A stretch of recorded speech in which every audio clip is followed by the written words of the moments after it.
दोस्तों, उड़ने की आशा के आने वाले एपिसोड में आप देखेंगे कि सचिन अपने बाबा को भरोसा दिलाने की कोशिश करता है कि बाबा मैंने नहीं पी, लेकिन बाबा हैं कि उसके एक भी नहीं सुनते।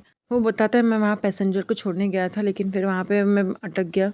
तभी तेजस बोलता है कि बस कहीं इतना झूठ बोलने की ज़रूरत नहीं है, तो पैसेंजर को छोड़ने के लिए बार के अंदर भी गया था, बार के अंदर भी पैसेंजर रहते हैं क्या? तभी सचिन भड़क जाता है कि तेजस देख, तू इसके बीच में बोलना मत, नहीं तो मेरा हाथ उठ जाएगा। तभी बाबा बोलते हैं कि बस कर सचिन, तू कुछ ज़्यादा ही बोल रहा है, एक तो तू अपनी गलती नहीं मान रहा है, ऊपर से दूसरों के साथ में ज़बान लड़ा रहा है। तभी तेजस बोलता है कि अच्छा हुआ, इससे अच्छा तो मैं पार्क में सोता था, वो ज़्यादा अच्छा था, कम से कम मेरी वजह से लोगों की नाक तो नहीं कटी थी।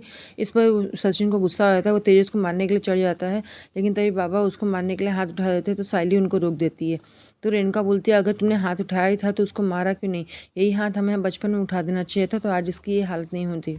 बाबा का अपने ऊपर से भरोसा उठता देखकर सचिन को भी गुस्सा आ जाता है। वो बाबा का हाथ लेकर खुद से खुद को मारने की कोशिश करने लगता है, तो बाबा उसको झटक देते हैं। तो वो आकाश के पास बोलता है कि आकाश देख, तुझे तो मेरे पे भरोसा होना चाहिए ना, तो तू हमेशा मुझ पर भरोसा करता है, देख मैंने दारू नहीं पी है। तो आकाश भी बोलता है कि हाँ देख बाबा, इसके मुंह से स्मेल तो नहीं आ रही। तो तेजस बोलता है कि अरे, दारूबाजों को सब पता होता है कैसे कब क्या करना है जिससे कि स्मेल ना आए मुँह पर। वो साली को ही बोलता है कि साली मैंने दारू नहीं पी, लेकिन बाबा और साली उसकी एक भी नहीं सुनते हैं। और तेजस और रोशनी तो मौके का फ़ायदा उठाकर उसके ऊपर पीछे ही पड़ जाते हैं। फिर तेजस बोलता है कि मेरी फ़िल्म तो सिर्फ घर वालों ने देखी थी, लेकिन तेरी फ़िल्म तो पूरे देश में वायरल हो रही है। तेरी वजह से लोग यहाँ पे मुँह दिखाने के लायक नहीं रह गए हैं। वो आकाश को भी समझाने की कोशिश करता है, लेकिन आकाश बोलता है कि देख दादा, मैं सब कुछ समझता हूँ, लेकिन तू कम से कम इतना तो नीचे नहीं गिर सकता कि हाँ तू इस टाइम पे दारू पी के पैसेंजर्स के लाइफ के साथ में इतना बड़ा सवाल कर ले।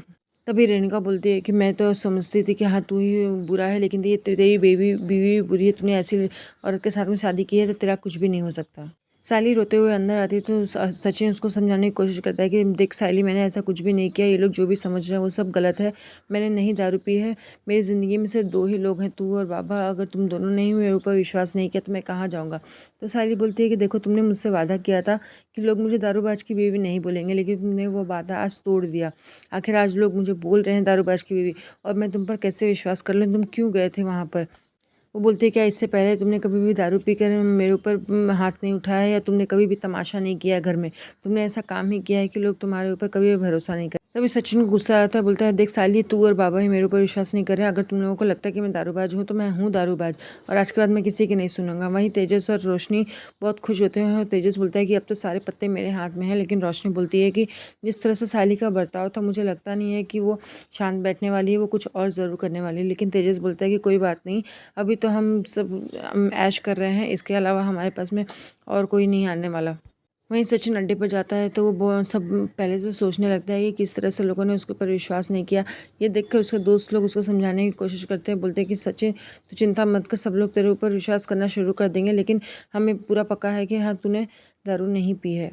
दूसरी तरफ चिट्टी को साली रास्ते में मिल जाती है, तो चिट्टी मौके का फ़ायदा उठाकर साली के पास में आता है, बोलता है कि क्या रे, तेरा पति तो पूरी दुनिया में बदनाम हो गया है।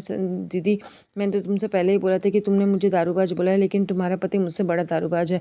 अब क्या करोगी तुम? और तुम्हारी हिम्मत भी तो कमाल की है, तुम इतना सब कुछ होने के बाद में भी फूल बेचने के लिए सब निकल चुकी हो, लेकिन अब तो सब कुछ टूट चुका है।